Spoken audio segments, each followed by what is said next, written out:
बांझ रचना को अब यहाँ घुटन हो रही थी। उस रिपोर्ट को हाथ में लिए वो सदमे में पिछले आधे घंटे से खड़ी हुई थी। उसे यकीन ही नहीं हो रहा था कि उसके साथ इतना बड़ा धोखा हो रहा है।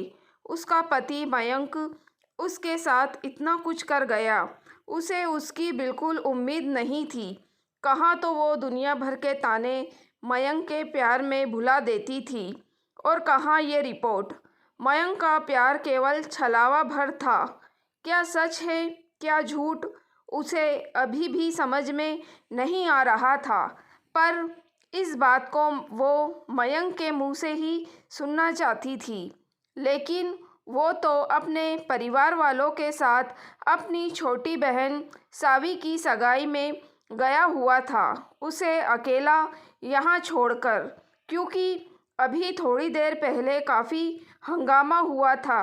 बस ही उसे वो दिन याद हो आया जब 5 साल पहले वो मयंक की दुल्हन बनकर इस घर में आई थी। दोनों की ही अरेंज कम लव मैरिज थी। लव मैरिज जब मजबूरी में अरेंज की जाती है तब जाहिर सी बात है कि ससुराल वालों के दिल में बहू को जगह बनाने में वैसे भी बहुत देर लगती है। शादी कर रचना जब ससुराल आई तो ससुराल में सास मालिनी जी, ननद सावी, देवर सुदेश और पति मयंक ही था। घर में सास मालिनी जी का रुतबा था। मजाल है उनके सामने दोनों बेटे कुछ कह जाएं, पर रचना ने अपनी तरफ से कहीं कोई कमी नहीं छोड़ी। अपनी तरफ से उसने हमेशा ससुराल वालों को खुश करने की कोशिश ही की। लेकिन ससुराल वालों को भी कभी खुश न होना था, न वो लोग हुए। और इस आग में घी का काम रचना के मां न बनने ने पूरी तरह से किया। शादी के 2-3 साल तक तो मयंक खुद ही बच्चा नहीं चाहता था। लेकिन 1 साल पूरा होते होते तो मालिनी जी ने बच्चों की रट लगा दी। उनका बच्चे के लिए इतना मन देखकर आखिर मयंक फैमिली प्लान करने को तैयार हुआ। लेकिन काफ़ी कोशिशों के बावजूद भी रचना कंसीव नहीं कर पाई। इन्हीं कोशिशों में 2 साल और निकल गए। साथ ही साथ मालिनी जी के ताने भी तेज़ होते गए। तब डॉक्टर के कहने पर दोनों ने अपना पूरा मेडिकल चेकअप करवाया। पहले तो मयंक तैयार ही नहीं हुआ और ना ही मालिनी जी इसके लिए तैयार थी। उनके अनुसार तो कमी रचना में ही थी।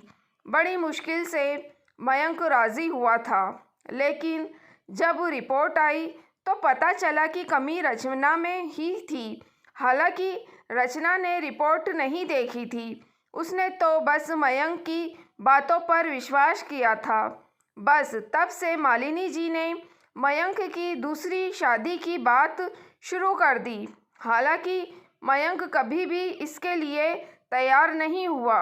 उसने बच्चा गोद लेने के लिए भी कहा, लेकिन मालिनी जी तैयार नहीं हुई।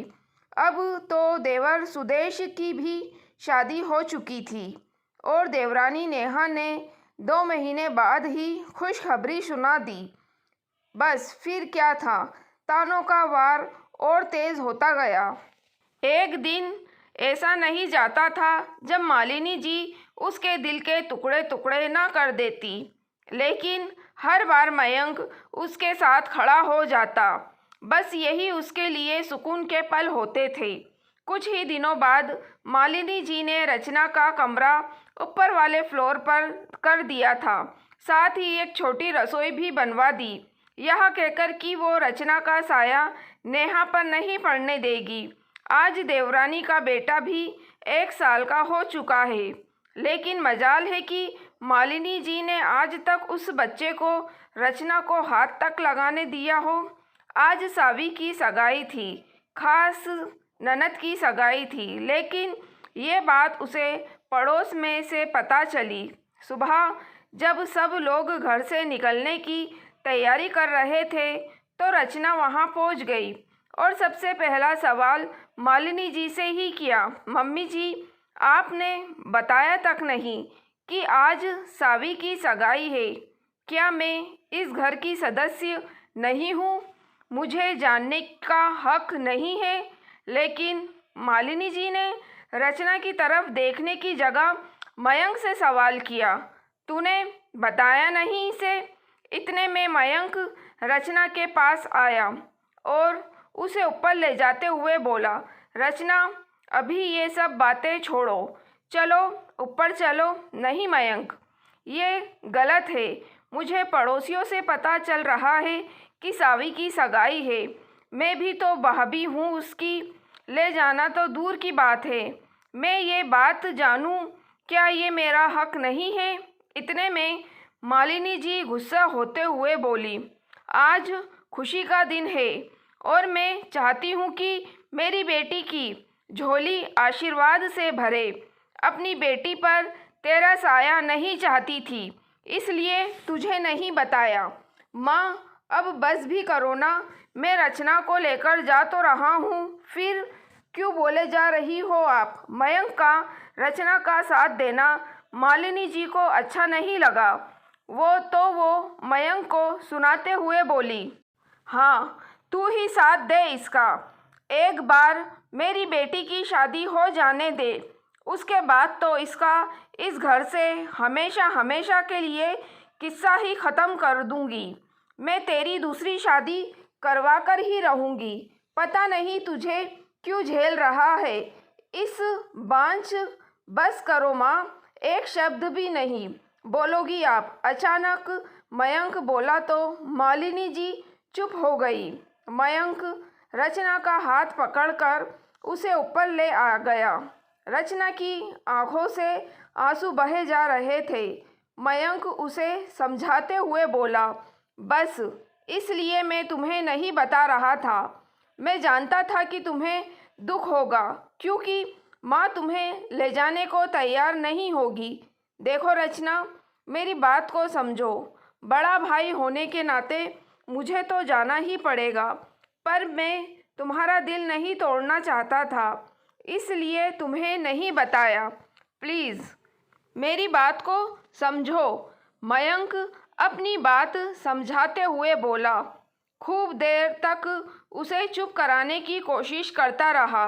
तभी नीचे से मालिनी जी की आवाज़ आई, मयंक, जल्दी चलो, देर हो रही है, लड़के वाले आ गए होंगे। सुनकर मयंक ने रचना को कहा, रचना देखो, मुझे अपनी जिम्मेदारी तो निभानी ही पड़ेगी ना। प्लीज़ तुम रो मत। अगर तुम इसी तरह रोती रहोगी तो मेरा दिल नहीं लगेगा, और अगर तुम चाहती हो तो मैं भी नहीं जाऊंगा। मैं तुम्हारे पास ही बैठ जाता हूँ। कहकर मयंक वहीं पलंग पर बैठ गया।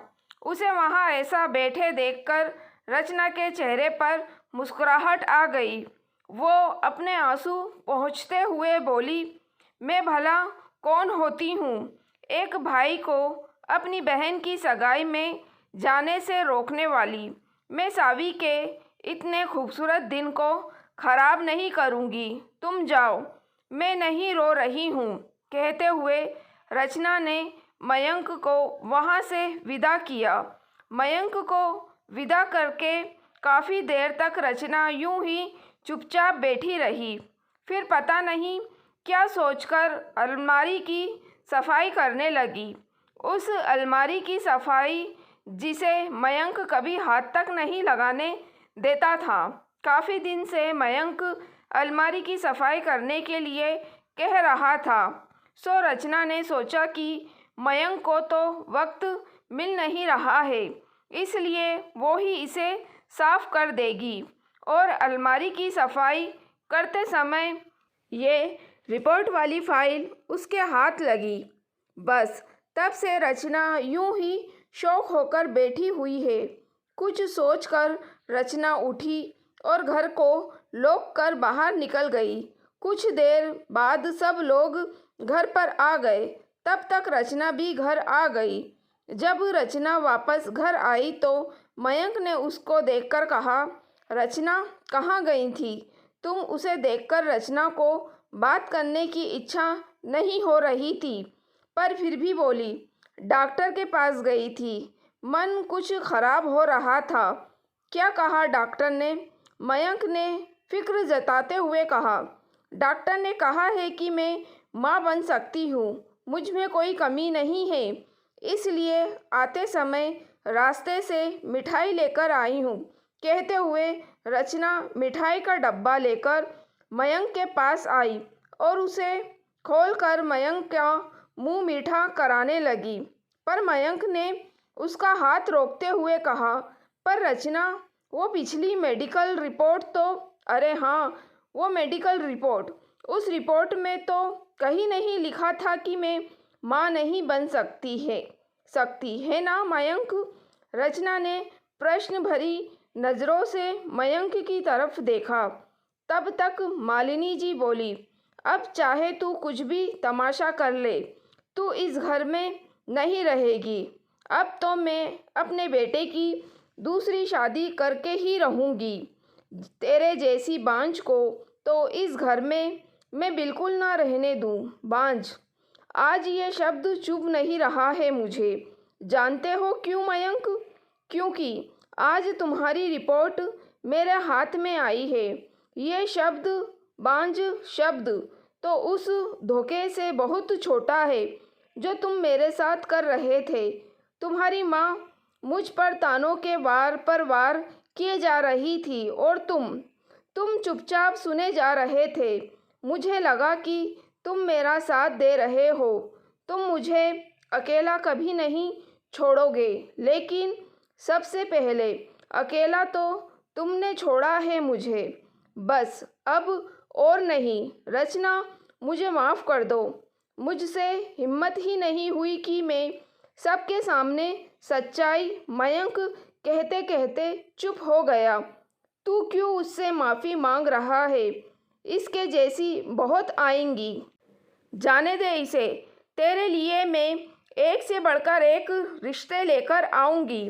बिल्कुल लाइए माँ जी, बिल्कुल लाइए।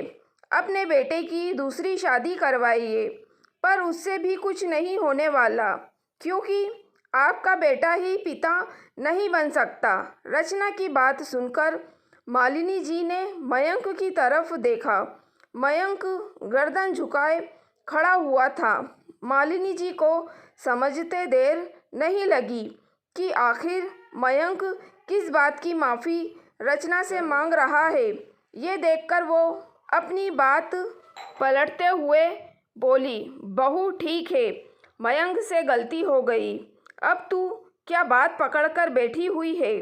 बच्चा नहीं हो सकता तो बच्चा गोद लिया जा भी सकता है। अरे वाह माँ जी, बहुत जल्दी बात पलटना तो कोई आपसे सीखे। बहू बांझ है तो दूसरी बहू आ जाएगी, लेकिन बेटा बच्चा पैदा नहीं कर सकता तो बच्चा गोद ले लेंगे। क्यों? मुझे ये फैसला मंजूर नहीं है। मुझे इस धोखे से भरे रिश्ते से छुटकारा चाहिए। कहकर रचना अपने कमरे में अपना सामान लेने चली गई। मालिनी जी ने उसे खूब रोकने की कोशिश की, पर रचना नहीं रुकी और आखिर ये रिश्ता यहीं ख़त्म हो गया। दोस्तों, अगर आपको कहानी पसंद आई है तो प्लीज़ आप मेरे चैनल वॉइस ऑफ नीलोफर को सब्सक्राइब ज़रूर कीजिएगा और मेरी वीडियो को लाइक और शेयर भी ज़रूर कीजिएगा। Thank you for watching.